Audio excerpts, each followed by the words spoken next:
Bonjour et bienvenue, vous êtes sur la chaîne Rêve de Colibri. C'est une chaîne consacrée à la couture, au tricot et aux arts du fil en règle générale. Enfin, je voulais souhaiter la bienvenue à toutes les personnes qui nous ont rejoints récemment et qui se sont abonnées à la chaîne. Merci à vous et bienvenue. Donc je vais en profiter pour refaire une petite présentation. Donc moi c'est Laetitia, j'ai 42 ans.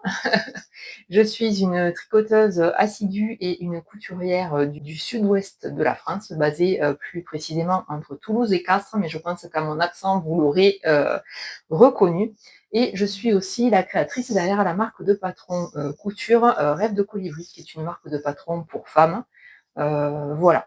Je tricote depuis combien de temps? Mais j'ai appris à tricoter quand j'étais enfant avec mes grands-mères, mais plus particulièrement avec ma grand-mère maternelle. Et j'ai toujours plus ou moins, en fait, bricolé, comme on dit, c'est-à-dire fait un petit peu de tricot enfant très peu, mais ça m'a repris ado et jeune adulte, et je m'y suis vraiment remise après mes grossesses, ça fait un petit peu cliché, et plus particulièrement depuis 2019 où je tricote quasiment tout le temps, voire tous les jours. Au niveau de la couture, c'est un peu pareil. J'ai appris avec ma grand-mère maternelle qui était une super couturière puisqu'elle nous cousait beaucoup de vêtements quand on était enfant et même ado. Et du coup, je me suis mis à la couture bien comme il faut en 2016-2017. Et depuis, en fait, je couds quasiment exclusivement tous mes vêtements. Et de fil en aiguille, si je puis dire, je me suis prise de passion pour ça. J'ai passé un CAP couture et je me suis formée au modélisme, et c'est comme ça que je me suis mis à la création de patrons couture. Voilà, vous savez tout. C'est pas le sujet de la vidéo, ça c'était une rapide présentation. Aujourd'hui, on se retrouve pour un podcast un peu plus classique, puisque je sais que le format vlog ne plaît pas à tout le monde. Il y a vraiment ceux qui aiment beaucoup et puis ceux qui ne regardent pas du tout, du tout, du tout. Je vais vous présenter aujourd'hui tout ce que j'ai pu, comment dire, filer, tricoter, crocheter, un peu de maroquinerie aussi, plein de choses que j'ai fait en fait pendant mes congés. Donc là, je vous fais une petite vidéo bilan de ce que j'ai pu faire entre juillet et août et avant la reprise fatidique du travail. Voilà. Courage si vous y arrivez vous aussi. Oui, je voulais parler aussi du festival qu'il y a eu à côté de chez nous, le festival Woolend, qui a eu lieu le 23 et 24 août à Coutances en Ariège, où j'ai eu la chance d'être bénévole. Donc je vous parlerai aussi de mon expérience, mais ça j'y viendrai peut-être en fin de vidéo, que si ça n'intéresse pas tout le monde, vous puissiez passer à autre chose. Voilà, allez, sans plus attendre, je vais démarrer par la partie quoi? Projet terminé. Allez, c'est parti.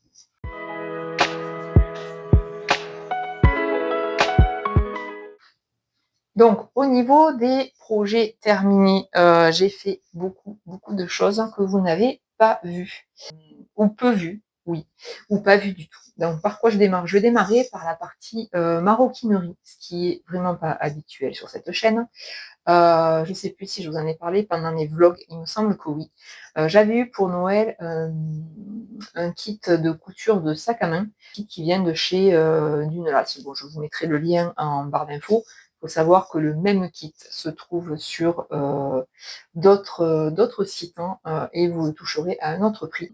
C'est un kit alors très bien pour démarrer la couture du cuir, ou du moins du cuir, entre guillemets, parce que c'est pas du vrai cuir sur ce kit-là, mais tout ce qui est technique de maroquinerie où on fait le point sellier, donc c'est génial pour démarrer. Donc c'est un kit qui m'a permis, c'est le Campbell, qui m'a permis de coudre ce petit sac cartable. Donc on fait tout à la main, il n'y a pas besoin de machine à coudre.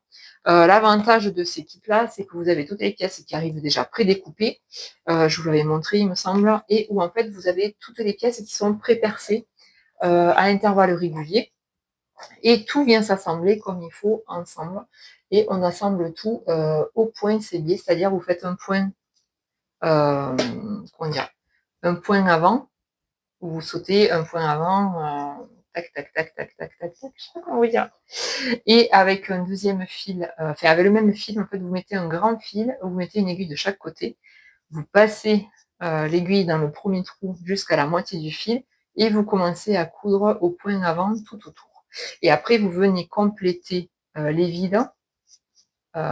Du coup, vous avez les fils croisent, qui se croisent en permanence, en fait. Ce qui renforce toute la couture, vous donne cet aspect, je ne sais pas si vous le verrez, bien de points hyper réguliers et en fait offre un truc beaucoup plus résistant. Donc l'avantage du kit, c'est que toutes les pièces, comme je l'ai dit, sont déjà découpées et tout ce qui est fermoir sont déjà sertis sur les pièces. Donc vous n'avez pas besoin, hop, le reflet c'est pas terrible, vous n'avez pas besoin d'acheter de matériel spécifique en fait, puisque le kit arrive avec tout. Vous avez les aiguilles, le, le cordonnet, hein, le fil exprès pour coudre le cuir qui est ciré. Vous avez même une paire de ciseaux, le tournevis pour pouvoir fixer les vis Chicago que vous avez ici. Voilà, ça ressemble à un rivet, hein, en partie extérieure, mais en vrai, vous avez un vis de l'autre côté et vous vissez les deux ensemble. L'expérience était vraiment sympa. J'ai mis en gros, en tout et pour tout, je pense en temps cumulé, entre 3 et 5 heures pour assembler ce petit sac, sachant que je faisais vraiment des petites parties. Hein, un coup, je vous avais montré, je crois, pendant le vlog, j'avais monté la hanse sur le sac avec les papates. Puis le lendemain, j'ai fait les patins. Ensuite, j'ai assemblé cette partie-là qui a fait une grande bande. Pareil pour la grande bande de la poche. Et après, je suis venue assembler les morceaux entre eux. Et pour tout vous dire, je l'ai fini hier soir devant la télé. Ça s'est très bien passé. Au niveau des matières premières, on est sur du sky ou c'est même pas du simili cuir, hein, on est sur quelque chose qui est très plastoc. Hein. Ça fait moins, comment dire, ça fait moins quincaille que quand on le reçoit non assemblé. Une fois assemblé, ça le fait. Par contre, clairement, la bandoulière, la sangle est très fine. Si on se fait typiquement arracher le sac dans la rue ou autre, ben en fait on reste avec notre bandoulière et je pense que le mec il part avec le sac sans souci. Voilà. Mais du coup, très très bonne expérience. J'ai vraiment aimé l'exercice au point où ben, j'ai décidé de continuer cette expérience-là. Je ne sais pas si je vous en avais parlé pendant le vlog, mais j'avais déjà fait de la couture de cuir, parce que j'avais eu un kit cette année pour mon anniversaire ou Noël, je ne sais plus, pour me coudre un petit sac à main. Donc le sac, c'était celui-ci. Donc on est vraiment par contre sur un sac en cuir, c'est la pièce de cuir qu'on reçoit. C'est un kit donc de chez Déco Cuir. Et vous voyez, on assemble toutes les pièces entre elles, donc c'est-à-dire la grande pièce qui fait tout le corps et le rabat, la sangle, et on vient tout assembler avec des vis Chicago en faisant un pliage bien particulier. Et la seule partie technique, j'ai envie de dire, c'est la pose du fermoir sur le sac en lui-même, dessus et là. C'est une expérience que j'ai bien aimée. J'ai fait ça il y a bien 2 ans. Vous voyez, il n'a pas bougé. Et puis ce que j'aime bien, c'est que le cuir, en fait, vous le recevez, il est blanc, enfin, il est couleur peau claire. Vous le préparez avec de l'huile, en fait, on le met en l'huile. Bon, j'avais fait ça à l'huile de tournesol pour que ça sente pas trop fort. Et on le met au soleil pour que justement la peau se tanne et bronze quelque part. Et en fait, je me rends compte qu'avec le temps et les frottements, parce que je l'utilise quand même assez régulièrement, et bien, il continue à vivre et à se patiner en fait, et il est de plus en plus joli. Donc du coup, forte de ça, j'ai très envie de continuer l'expérience et je me suis acheté ce livre qui est un livre en fait accessoires et sacs en cuir qu'on peut coudre à la machine. Cela, c'est pas avec le poinçonnier. Mais du coup, il y a quelques modèles plutôt sympas. J'ai prévu déjà de me faire, j'espère arriver à le faire avant la fin du week-end. Pour l'avoir pour la reprise, j'ai prévu de me faire ce petit porte-carte pour moi et en faire un aussi pour monsieur, pour Noël. Je vais faire la main sur le mien et puis après, j'en ferai un pour monsieur. Et du coup, j'ai reçu le cuir déjà. Celui-ci pour moi et le noir pour monsieur. Voilà, donc je vais essayer de faire ça bientôt. Pardon pour le bruit, c'est les boutons de pression. Et je vous ferai part de mon retour là-dessus. Ça, c'est sur ce que j'ai envie de faire. Mais j'ai aussi fait d'autres choses en cuir pendant mes congés, ce que vous n'avez pas vu du tout. Je vous mettrai quelques images. J'ai fabriqué des ceintures une pour moi et une pour monsieur, en cuir. Pourquoi? Parce que j'en ai marre des ceintures du commerce en simili-cuir, qui sont très jolies quand on les achète, et qui finissent toujours par se déchirer au niveau de la boucle, ou des trous. Monsieur, le problème qu'il a, c'est qu'au niveau des trous de ceinture, ça finit toujours par se déchirer. Donc là, quand on voit l'épaisseur du cuir, je pense que ces ceintures nous survivront. Vous voyez. Donc, au niveau de la matière première, ce sont des kits qui viennent de chez Déco-Cuir. Toujours pareil, je vous mettrai les références en barre de description. Donc, c'est du cuir animal, hein, du coup, c'est pas vegan. Vous recevez dans le kit, s'il y a plusieurs types de kits, il faut faire attention. Vous recevez la bande de cuir, la patte ici, le passe-passant et les vis Chicago. Il y a certains kits où vous n'avez pas la boucle, hein. Donc c'était mon cas, donc on rajoute une boucle qu'on choisit à côté. Donc là où c'est pas mal, c'est que vous pouvez choisir la largeur de la ceinture, la couleur du cuir, la couleur des vis et de la boucle. Comme ça, vous faites vraiment une ceinture personnalisée. Vous pouvez aussi acheter des poinçons pour typiquement rajouter, frapper le cuir et rajouter comment dire, des initiales ou des petits motifs. Ça peut être sympa.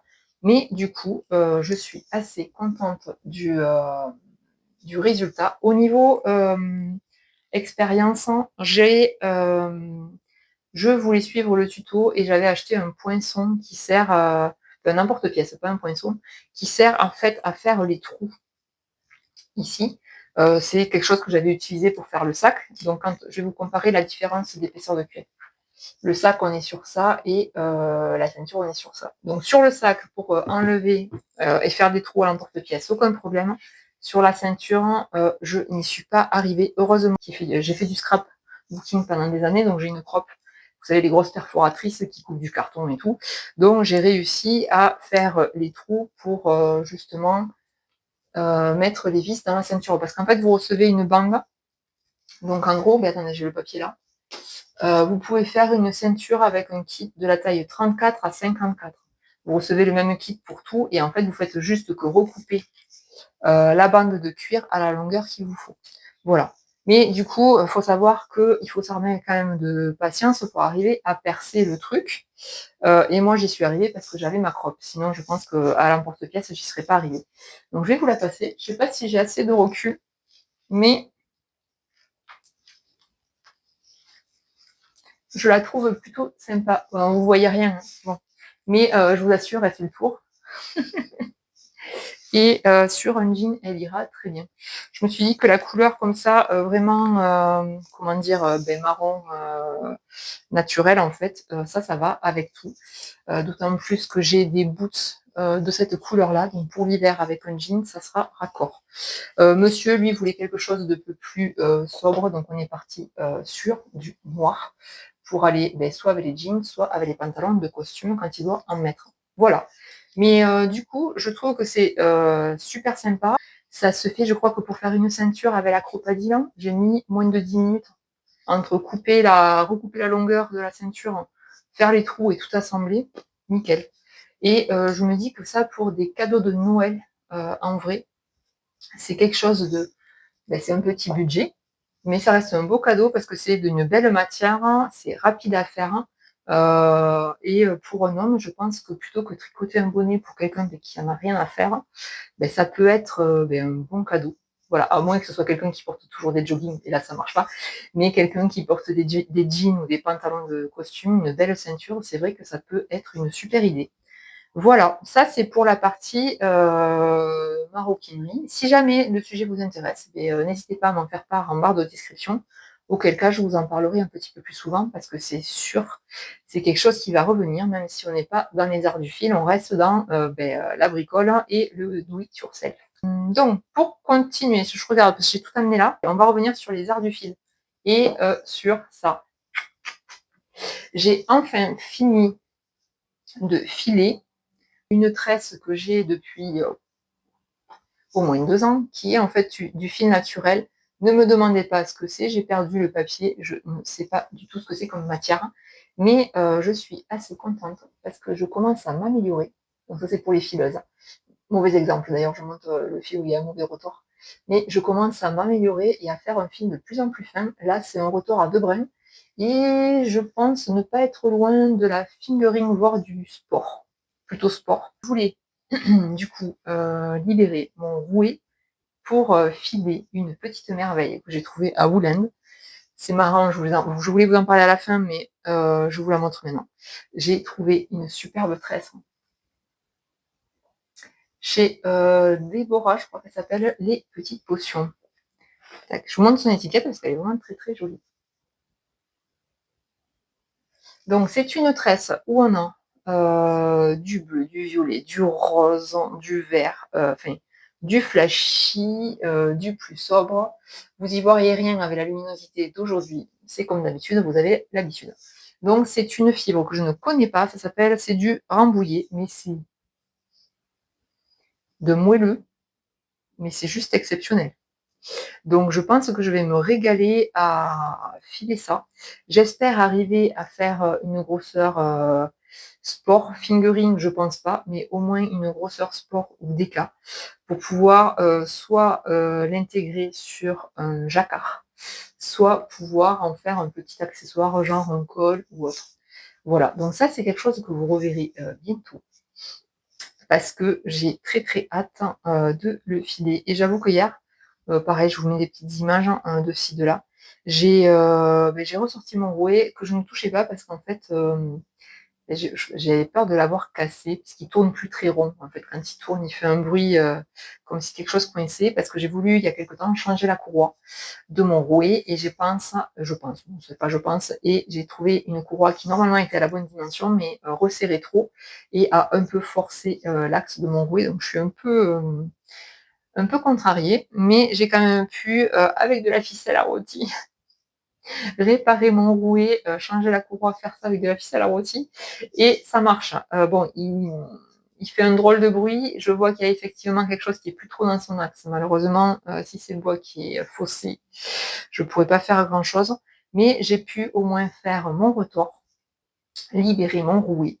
Et je pense que ce soir ou prochainement, je pense reprendre ma routine,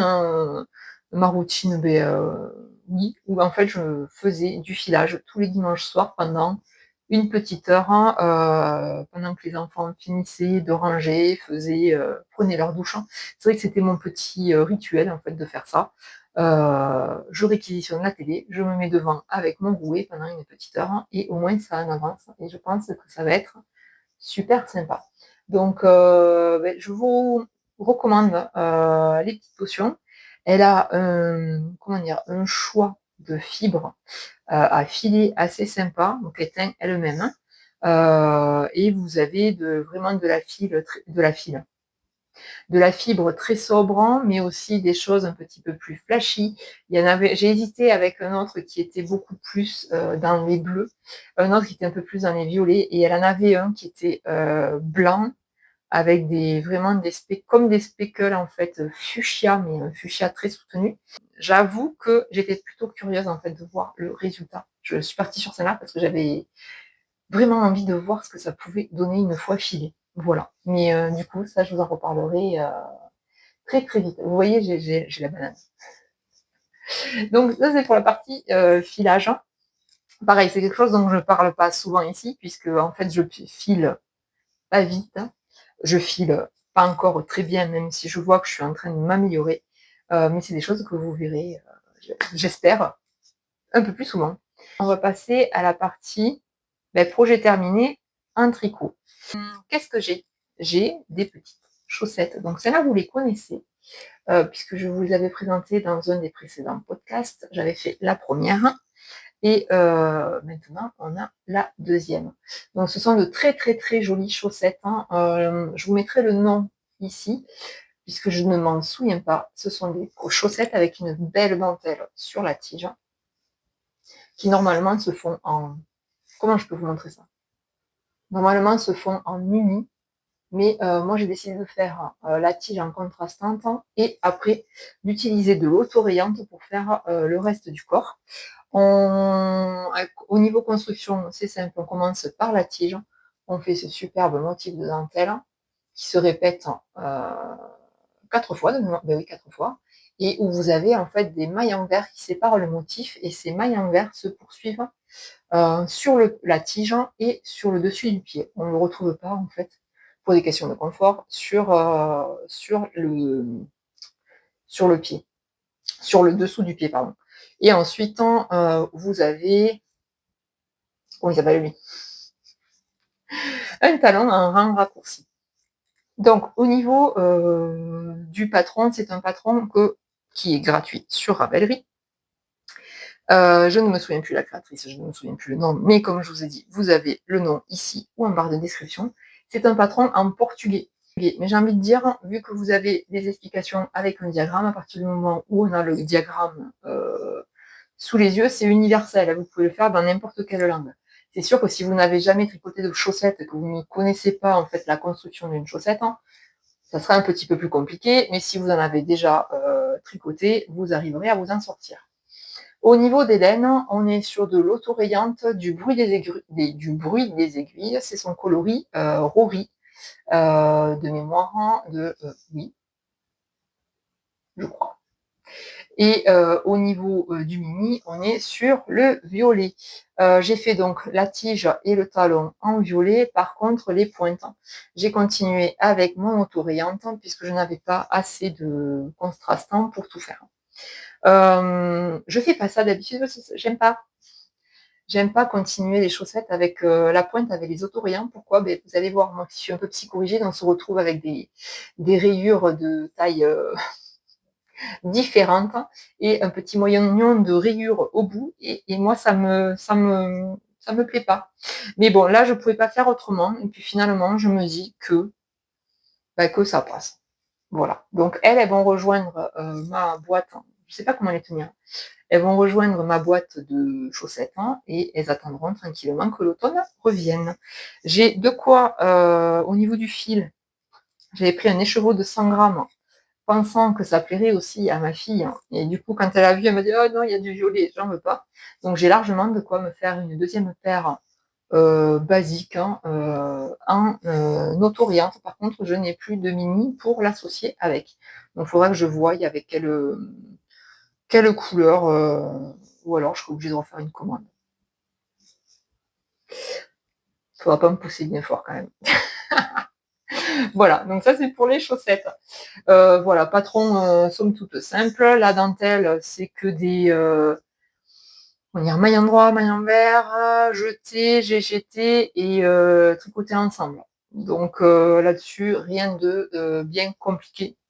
Ça se fait. Mettez quand même, moi j'avais quand même mis des anneaux marqueurs pour bien me repérer. Et ce que j'aime bien sur ce patron, c'est que souvent, au changement de fil, puisque moi je tricote en Magic Loop en 2,25, je vous l'avais pas dit, mais souvent quand on change d'aiguille, qu'on est au niveau de la boucle du Magic Loop, j'ai comment dire, des mailles plus lâches. Et en fait, le fait d'avoir comme ça des mailles en vert sur le côté, et bien, on a l'impression que ça fait partie, ça cache un peu le truc, ça limite un peu la casse, et ça fait qu'en fait, le côté distendu, on y fait moins cas. Donc ça, j'ai trouvé cette astuce plutôt pas mal. Voilà. Ça, c'est pour les chaussettes. C'est déjà 27 minutes. Je vais essayer d'accélérer un petit peu pour pas que vous ayez une vidéo trop longue. Autre projet terminé que vous n'avez pas vu. Est-ce que je vous l'ai montré? Je ne sais plus. Je ne sais même pas si vous l'avez vu en cours. Mais c'est un châle. Donc c'est un châle à un écheveau. Comment vous montrer ça? Oh, il y a des poils. On est sur le Honey Crescent Shawl. J'essaie de parler en anglais. De Cozy Life. Life is Cozy. Qui est une créatrice anglaise ou américaine, je ne sais plus. Donc c'est un patron de châle à un écheveau, qui est une construction que je n'avais jamais faite. Donc c'est un châle en demi-lune. On commence par un gator tab ici, c'est-à-dire vous montez quelques mailles, 6 mailles de mémoire avec quelques rangs, et vous venez relever, je peux le dire, le patron est payant, mais le gator tab, normalement, c'est une construction que vous avez sur beaucoup, beaucoup de châles symétriques, triangulaires et autres. C'est vraiment la construction de départ. Donc vous relevez les mailles autour, tac, tac, comme un petit U, et après vous commencez à faire vos augmentations pour pouvoir donner la forme du châle. Et c'est en fait, pour avoir fait beaucoup de châles triangulaires, symétriques, qu'on démarre comme ça, c'est clairement le rythme d'augmentation qui fait qu'au lieu d'avoir un triangle, on a une demi-lune comme ça. Je trouve le modèle super sympa. Là, bien sûr, vous n'y voyez rien puisque je parlerai de la laine après, mais vu qu'on est sur une laine chamarrée, ça gâche un petit peu le superbe motif qu'on a.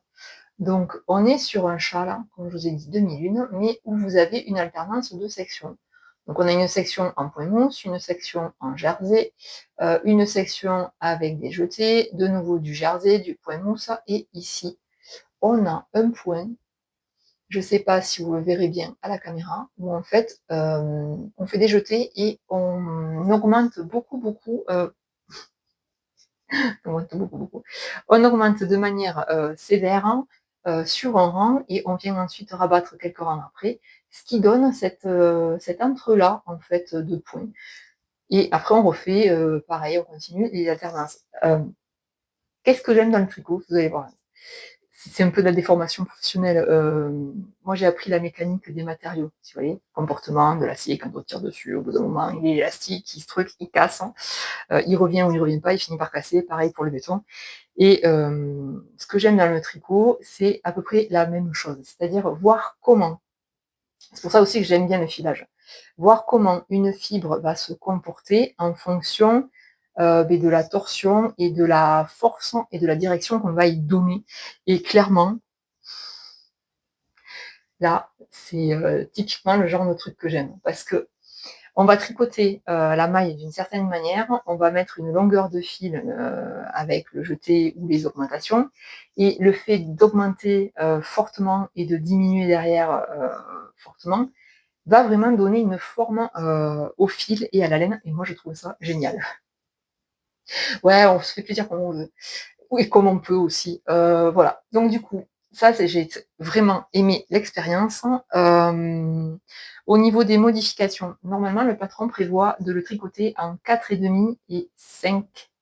Je l'ai tricoté, moi, en 3,5 et 4. Parce que j'aime pas les mailles trop déjaugées. Mais du coup, ça a une grosse influence sur la taille, vraiment comment dire, du patron fini et enfin, de l'objet fini et aussi de la consommation de laine. Je peux vous dire ça avec certitude. Pourquoi? Parce que je l'ai tricoté en duo avec ma copine Louise de la chaîne Les Gentilles Aiguilles. Pourquoi? Parce qu'en fait, cette laine, il y a toute une histoire. Cette laine, on l'a teint ensemble l'année dernière au festival Woolen, le fameux, comme quoi on y revient. La boucle est bouclée. On l'avait teint pendant un atelier lors d'un atelier avec Vulcan Yarn. Et du coup, on était toutes les deux reparties avec notre écheveau de laine et on s'était dit qu'on ferait un projet ensemble pour justement passer le dit écheveau. Donc voilà le projet. Je ne sais pas si c'était comment dire, je ne sais pas si c'était le plus indiqué pour justement, comment dire, une laine variée comme ça sur un projet comme ça. Mais je trouve que le résultat est sympa et c'est surtout que en fait, on voit totalement nos personnalités et nos goûts au travers de nos écheveaux, de ce qu'on atteint toutes les deux. Moi, c'est vrai qu'il y a beaucoup, beaucoup, beaucoup de bleu. Et encore, quand j'avais teint mes chevaux, on voyait beaucoup de bleu, de violet et de vert.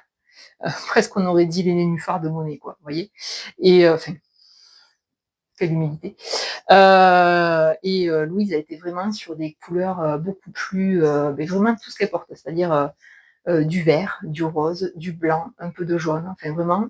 Et une fois teint et tricoté, on n'a pas du tout le même. Ouais, il n'y a vraiment pas le même rendu. C'est vrai pour toutes les choses. Quand on a une tresse comme ça, une fois tricotée, une fois filée, ça donnera carrément autre chose. Une fois tricotée, ça donnera encore autre chose. Et c'est vrai que quand on teint un écheveau, quand on le voit en écheveau, puis quand on le bobine, c'est encore autre chose, et quand on le tricote, ben c'est encore autre chose. D'autant plus quand on vient en fait faire des jeux de points, c'est-à-dire changer de type de points, comme là, du point mousse, du jersey, et des augmentations forcément, on va avoir un autre rendu. Bref, voilà, vous pouvez voir que j'ai beaucoup, beaucoup aimé l'expérience. C'est un châle que j'ai tricoté en, je crois même pas 2 semaines, parce que voilà, le côté des sections qui reviennent, c'est hyper addictif. On l'a démarré en plus ensemble, on l'a castonné ensemble avec Louise, d'un apéro tricot avec les copines. Et du coup, le fait de le faire ensemble, ben, c'est super stimulant. Et puis voilà, encore une fois, le fait des sections qui reviennent, ben, on a envie de finir la section pour attaquer l'autre et voir ce que ça va donner. Voilà. Sinon, je reviens sur le jeu des aiguilles. Effectivement, Louise, elle a suivi l'indication du patron et a un châle vraiment beaucoup plus grand, beaucoup plus aéré, parce que forcément il est plus ajouré, et beaucoup plus profond que le mien, parce qu'elle y arrive vraiment au fond du dos, alors que moi si je le passe, vous voyez, il couvre juste les épaules. Après, ça peut être sympa pour l'été ou le début de saison, en petite écharpe comme ça. Chose que je trouve super sympa, c'est effectivement que j'ai passé quasiment tout mon écheveau, il m'est resté genre 6 grammes de mémoire de laine. Donc c'est vraiment le projet idéal pour un écheveau solitaire, ou encore une fois, vous voulez faire un cadeau de Noël qui va vite, celui-là marche bien, et surtout on ne s'ennuie pas. Et ce que j'aime bien, c'est, je ne sais pas si c'est dû à l'augmentation rapide ou pas, c'est que on est quand même, ou moi, ma tension à moi, j'ai quand même la bordure, donc le haut là, c'est vraiment la bordure de départ. J'ai la bordure qui est vraiment très raide, qui n'a pas d'élasticité du tout, hein. Ce qui fait qu'en fait, j'ai les pans qui se tortillent comme ça. Donc je pense que certaines personnes, ça peut les agacer. Mais moi, je trouve que c'est ce qui fait aussi le charme du projet, quand vous l'avez sur les épaules, d'avoir les pans qui s'entortillent. J'hésite à utiliser mes 6 grammes de laine restants pour faire 2 panquilles. Je me dis que ça peut être sympa. Mais c'est sympa même là sur du noir. Ou sur un pull bleu, mais bleu profond, on y reviendra. Celles qui savent, ça va. Voilà, mais du coup, c'était mon petit châle à un écheveau, chose que vous voyez pas souvent ici, les châles à un écheveau, parce que vous savez que moi j'aime bien les gros châles enveloppants, mais c'est vrai qu'il y a un côté très satisfaisant à faire un châle rapide, hein, et pas y passer 4 écheveaux, voire un an dessus. Voilà. Sur ce, c'est fini pour ce chat-là. Un autre projet terminé, que vous avez vu avancer pendant mon vlog d'été, c'est le top Clark Kay de Marie-Amélie Design. Vous allez de suite voir la différence de couleur entre les 2 fils de laine. C'est pas grave. Donc on est sur un top, je vais peut-être vous le mettre sur Françoise. Donc on est sur un top d'été qui a une très très jolie encolure et des emmanchures bien dégagées. Pareil, on a l'encolure au niveau du dos qui est plutôt dégagée, et ce dos nageur vraiment très sympa pour l'été. Je regarde en gros pour pas connaître le vidéo proche. On est sur un top plutôt long, et sur lequel on a une petite fente sur le côté et des très grands liens pour pouvoir justement resserrer le top et faire un petit nœud au niveau des hanches. Alors, au niveau construction, je peux vous en parler puisque c'est un patron donc de Marie-Amélie Design qu'elle a laissé à dispo gratuitement quand elle a cessé son activité. Donc, au niveau de la construction, on commence par le rond du col. On monte donc en rond, on fait une alternance de points mousse et de mailles glissées, et on vient construire cette bande, ce collier en fait, ce collier, pendant un certain nombre de rangs. On rabat ensuite au niveau ici des épaules. Donc si vous venez à le faire, faites attention parce que j'ai pas trouvé les explications comment dire, très claires sur ma manière de comprendre moi. Je dis pas qu'elles sont pas claires, c'est la manière dont moi je suis câblée qui me parlait pas vraiment. Donc si vous venez à le faire, faites attention parce que le motif de maille glissée que vous avez ici au niveau du col se poursuit sur les emmanchures. Donc veillez bien quand vous allez faire le placement de marqueur et la séparation du dos et du devant à ce que vous ayez en fait les mailles glissées à 2 mailles du bord de la future emmanchure, devant et dos, puisque vous n'avez pas la même longueur ici que dans le dos. Le dos est plus resserré. Voilà, ça c'est un point de vigilance. Et une fois qu'on a séparé le dos et le devant, on vient du coup faire le dos ou le devant jusque à la séparation des emmanchures. Le motif de maille glissée se poursuit sur le côté, dos et devant, et ensuite hop, on rattache le dos et le devant ensemble et on poursuit ce motif de maille glissée et point mousse sur les côtés. Donc on rattache et on tricote en rond sur une certaine hauteur et après on vient séparer le dos et le devant sur un des côtés pour pouvoir faire justement la fente. Et après la grande bande ici qui sert à nouer le top. La bande elle se fait avec un jeu de rangs raccourcis. Donc on tricote en aller-retour. Je vous l'ai dit pendant mon vlog, j'étais un peu dépitée, je ne comprenais pas pourquoi j'avais une espèce de jeu de mailles texturé. C'est ma faute, hein. J'avais pas bien placé en fait au moment de la séparation et de la création, au moment de la création en fait de la bande qui sert à nouer, mais aussi qui sert à faire la bande de côte en bas du corps, j'avais pas placé en fait mon marqueur au bon endroit, ce qui fait qu'en fait je me suis complètement décalé tous les jeux de mailles glissées. Bon, j'en pouvais plus, j'avais trop d'encours. Clairement, j'avais qu'une envie, c'était le finir. Du coup, pour une fois, je n'ai pas défait. Ouh, je vous entends derrière. C'est vrai que d'habitude, ça me gêne pas de défaire et de recommencer, mais là, j'en avais vraiment ma claque. Du coup, j'ai pas d'effet, et puis finalement, c'est pas choquant, ça donne un effet point mousse, point texturé, sachant que le lien, il est en point mousse, j'ai pas fait les mailles glissées dessus. Je trouve que ça marche plutôt bien. Le seul truc avec ce top, vous avez pu le voir à la caméra, c'est que je suis tombée, pour l'histoire, c'est donc du fil rustique de chez Fil d'Art. J'avais tricoté avec un top qui vient de livre, je ne sais plus lequel. Vous avez le lien vers ma fiche Ravelry. J'avais tricoté ça il y a bien 3-4 ans, même 4-5 ans. Maintenant, les années passent. Mais le top était juste immétable parce qu'il était trop grand pour moi.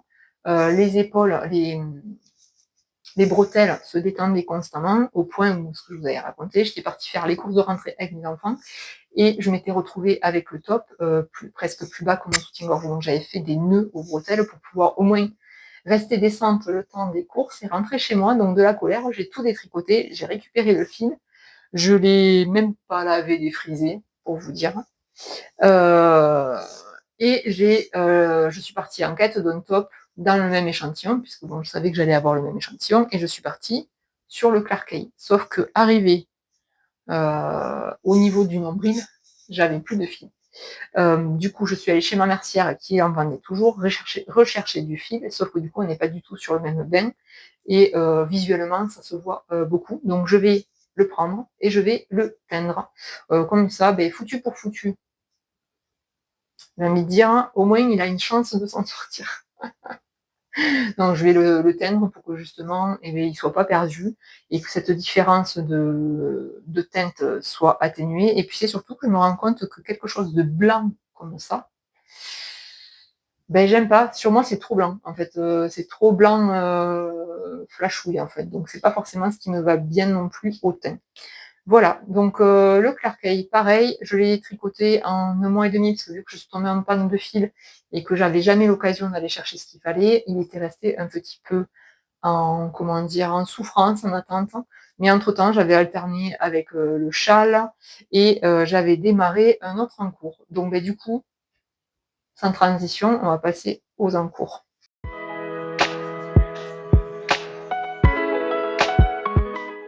Donc, en cours tricot, pour rester dans le tricot, vous le connaissez déjà.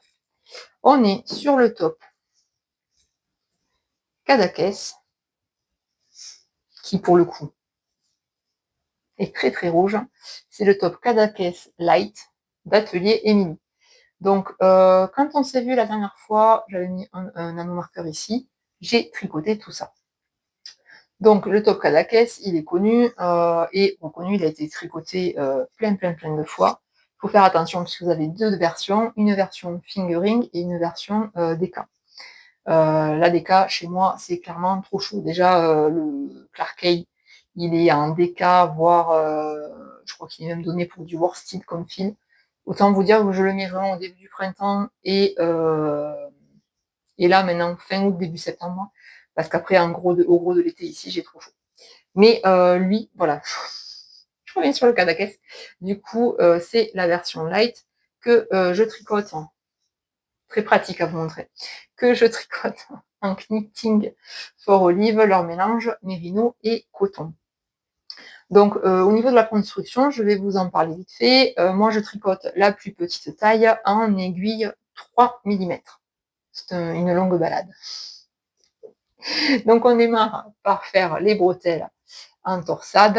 Ensuite, on fait ce qu'on va appeler le bonnet, le devant. Après, on fait la même chose de l'autre côté. On vient rattacher ensemble les devants en faisant une petite manipulation, comme je vous le dis à chaque fois, mais c'est une manipulation ingénieuse qui fait que ça évite que les mailles ne s'écartent. Et après, on vient monter des mailles pour les emmanchures. On vient rattacher les bretelles parce qu'elles sont montées avec un montage provisoire. Donc après, on récupère les mailles et on vient les rattacher directement au top. On monte des mailles dans le dos, on rattache pareil l'autre bretelle, on monte d'autres mailles et nous voilà partis pour du tricot en rond pendant une trentaine de centimètres. Donc on va faire l'état. J'en suis où? Je suis à 25, tout pile. Donc du coup encore 5 ou 7 centimètres je crois avant de pouvoir attaquer les côtes. Au niveau du fil, je suis large. J'ai attaqué ma deuxième pelote il n'y a pas très longtemps. Donc ça va le faire. J'espère juste. Hein. Bon, enfin, j'espère juste. Donc là, c'est mort. Je reprends le boulot en début de semaine. Je l'aurai pas fini pour la reprise du boulot, mais j'espère au moins le finir avant qu'il fasse trop froid. Sinon, je l'aurai pour l'année prochaine. Parce que je suis pas du genre à superposer les couches de tricot. Je vais pas superposer un top tricoté avec un gilet. J'aime pas, ça fait trop d'épaisseur sur moi. Bref, mais au pire, je l'aurai pour l'année prochaine. Par contre, le rouge est vraiment rouge. Je sais pas si ça me va vraiment ou pas. On verra bien. Donc voilà, lui, il va dérouler tranquillement. Autre en cours que j'ai toujours pas là, que je peux toujours pas vous montrer au niveau du tricot, c'est mon châle au béron, mais qui reviendra vite. Puisque lui, j'aimerais pour le coup qu'il soit fini avant que l'automne arrive, ou que le gros de l'hiver soit là, parce qu'il va être, je pense, vraiment douillet. Voilà, ça c'est pour la partie tricot. Rien de particulier avec ce patron, hein. Atelier Émilie, c'est comme toujours définition simple et efficace, des explications limpides, rien à dire, hein. Vous pouvez y aller les yeux fermés si vous avez envie de le faire. Et enfin, avant que ça fasse 1 heure que je parle, je vais vous parler de mon dernier encours, qui est un encours au crochet. Qu'est-ce que c'est? C'est une panière à pain. Non, pas du tout. On est sur un cabas. Là, ça ressemble à rien, mais je promis, ça sera un sac cabas que je tricote en raffia et en ficelle. Très glamour. On est sur le cabas Palerme de, je vous mets la photo là, Morissette C. Donc, c'est un projet que je fais en cale. C'est un cale organisé par Petit Chandail. On est quelques-unes dessus. Il faut ça parce que, pour vous dire, moi qui, du coup, n'ai pas beaucoup crocheté, vous avez pu le voir pendant les vlogs, j'ai à mon actif, je crois, 2 panières, un sac en filet pour les provisions, 2 Pokémon au crochet et un sac pour ma fille. Donc, je peux pas dire que je sois experte en la matière, alors ça me plaît. J'irai pas me faire des vêtements en crochet parce que pour le moment, je n'ai pas vraiment vu de modèle qui me tape dans l'œil, bien que j'ai feuilleté des bouquins de points au crochet chez ma mère, et il y a quand même des points plutôt sympas qu'on retrouve pas en tricot pour le coup. Mais bon, bref, tout ça pour vous dire que pour le moment, le crochet est cantonné à tout ce qui est accessoires, parce que je trouve que ça se prête bien aux accessoires type sac, panière, pour ranger des objets. Ou encore, j'ai vu des marque-pages avec des fleurs qu'on fait comment dire, une chaînette et ça fait un petit marque-page sympa. Bref. Du coup, toujours dans mon envie de crocheter, parce que c'est vrai que pour le coup, il faut reconnaître que c'est relativement addictif. Une fois qu'on commence, je ne sais pas si c'est le fait que ce soit toujours le même geste qui revienne, parce que là, on est sur de la maille serrée, mais quand on démarre, on a du mal à s'arrêter. J'étais, j'ai flashé sur le patron lorsqu'il a été publié fin juillet, début août, puisque le cal a démarré le 1er août. J'étais ça et là de commander le fil et tout dans la foulée, puis je me suis dit non, t'as trop d'encours au crochet, parce que j'avais le Pokémon à finir pour mon grand et le sac à finir pour ma fille. Je me suis dit, si tu finis tout ce que tu as commencé pendant tes congés, tu te donneras le droit de démarrer un nouvel encours. Et en fait, quand je suis allée chercher le fil pour finir mon top Carclay chez ma mercière, elle avait le fil, le raffia comme ça, à la caisse. Et du coup, j'ai pris ça comme un signe, qui n'est aucune volonté. J'ai pris la quantité qu'il fallait pour faire le cabas. Donc, au niveau du fil, on est sur le fil Paper, je sais plus quoi, de chez Rico Design. Il y a une gamme de couleurs assez dingue. Moi, je suis partie sur quelque chose de pas du tout crochetable. Je suis partie sur du noir. Pourquoi pas crochetable? Mais finalement, ça se voit bien. J'avais peur, en fait, de ne pas voir les mailles. Moi qui me plains toujours de ne pas savoir où je dois cliquer, je pars sur du noir. Vous voyez? Mais finalement, ça le fait. Ça le fait. Au niveau des fournitures, il vous faudra aussi une bobine de ficelle en corde, hein, pour justement crocheter et faire vos points autour de la ficelle, parce que c'est ce qui amène le corps, en fait, au sac. La construction est très simple. Je ne vais pas vous en parler plus parce que du coup, c'est un patron payant. Il coûte 3 francs, c'est pas très très cher. Vous ne trouvez le patron par contre que sur le site de Morissette C. Il n'y a pas de fiche Ravelry encore, hein. Mais c'est très simple. On commence par le fond du sac et on crochette en rond en faisant des augmentations de manière régulière. Et là, j'en suis au moment où je fais ma balade de mailles serrées. C'est le moment où tout le monde un peu déprime. Je vois sur le cal, en fait, tout le monde se désespère et s'ennuie de faire des mailles serrées en rond à perpète. J'avoue que c'est pas très stimulant, mais là, je suis sortie d'une grosse section où on fait que des tours de mailles serrées et je vais refaire en fait des alternances de tours de mailles serrées et d'augmentation. Donc, ça va rythmer un peu plus.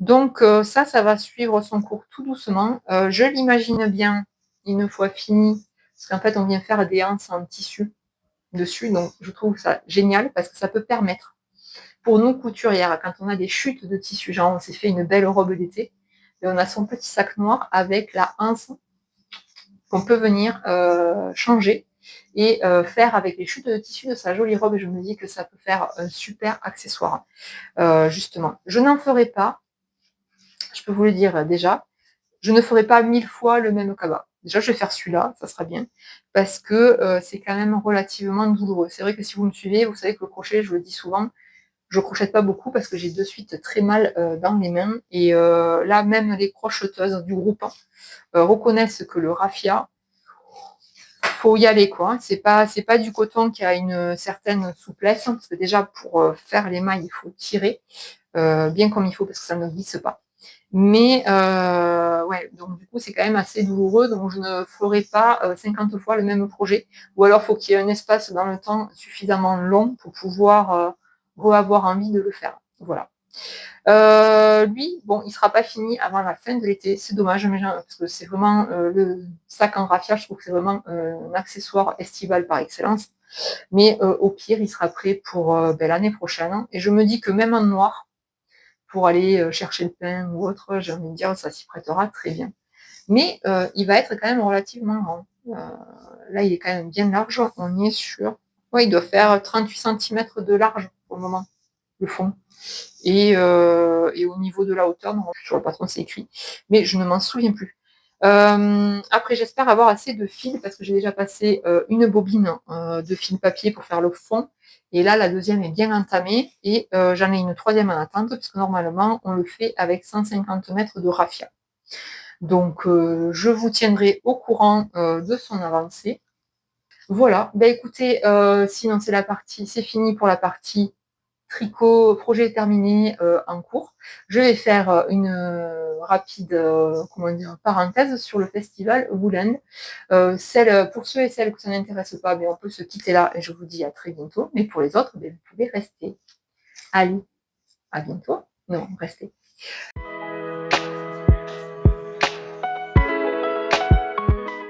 Le festival Woolend, c'est un festival qui a lieu tous les ans, à Coutances en Ariège entre Mazamet, pas du tout, entre Mirepoix et Pamiers. Du coup, c'est un super festival. Il y avait pléthore d'exposants de l'univers de la laine, enfin, tout ce qui avait attrait à la laine et aux arts du fil. J'y étais en tant que bénévole avec ma copine Louise. J'y étais la journée du samedi. Du coup, une journée qui est passée mais à la vitesse grand V. Pour avoir fait moi, en tant que créatrice des marchés de créateurs, je peux vous dire qu'à Woolend, eh bien, en fait, les festivaliers, donc les gens qui viennent au festival, comme les créateurs, sont chouchoutés. C'est vrai que c'est la première fois que je vois une organisation comme ça, pour moi, avoir été de l'autre côté du miroir, hein, où en fait, on prend aussi soin des exposants. Ils peuvent s'installer le vendredi tranquille et déposer leur stand le dimanche. L'autre truc non négligeable, vous avez des sanitaires. Ça peut paraître bête, hein, mais j'ai fait des marchés où les organisateurs ne pensent même pas à un point d'eau ou des sanitaires pour les exposants. Oui, c'est aussi très bien pour les festivaliers, hein. Ça évite que les gens aillent dans la nature faire leurs besoins, hein, naturels. C'est pas très glamour, hein, mais c'est la réalité. Mais aussi, chose que j'ai trouvée géniale, c'est que sur l'ensemble des 2 jours, il y avait des aides aux exposants. Bon, j'étais pas à ce poste-là, mais ma copine Louise, par exemple, y était. Et aide aux exposants, c'est quoi? Ben, c'est 2 personnes en permanence qui font le tour de tous les stands pour savoir si les exposants ont besoin d'eau, s'ils ont besoin d'un café, s'ils ont besoin d'aller aux toilettes, s'ils ont besoin qu'on les remplace 5 minutes le temps qu'ils animent l'atelier. Et ça, c'est des choses où en fait, quand on est visiteur, on ne se rend pas compte en fait de l'investissement et du travail que ça demande que d'être exposant dans un festival ou dans un marché de créateurs. C'est énormément de temps, de travail, d'énergie et de fatigue en fait, hein, parce que souvent quand on finit un festival ou un marché, on est sur les rotules le lendemain et le surlendemain. Voilà.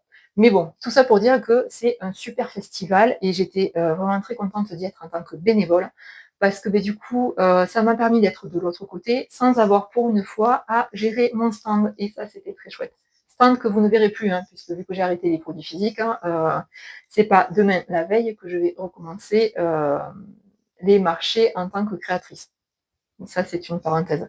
Mais du coup, j'ai beaucoup aimé y être en tant que bénévole pour justement accueillir, parce que moi j'étais à l'accueil des festivaliers, accueillir les festivaliers, les orienter, leur dire comment marchait le festival, l'organisation, tout ça. J'étais aussi à la buvette, ce qui est plutôt sympa, et j'ai passé, ma foi, une super journée.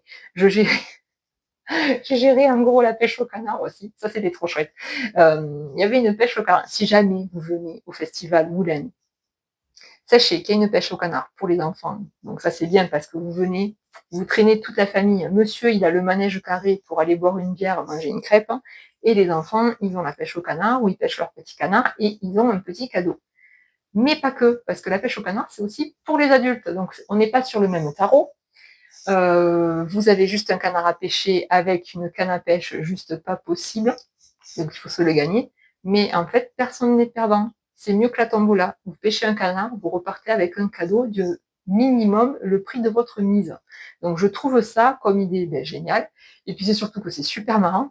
Et que moi, en ayant tenu le stand, je peux vous dire que ceux qui jouent le plus, c'est pas madame, c'est monsieur. Parce que les messieurs, ils viennent, ils font la pêche au canard. Et c'est trop mignon, ils sont tout contents d'avoir un lot qui ramène à leur épouse ou à leur compagne. Et ça, j'ai trouvé ça génial. Et bref, ça, si jamais vous venez l'année prochaine, vous pourrez le voir.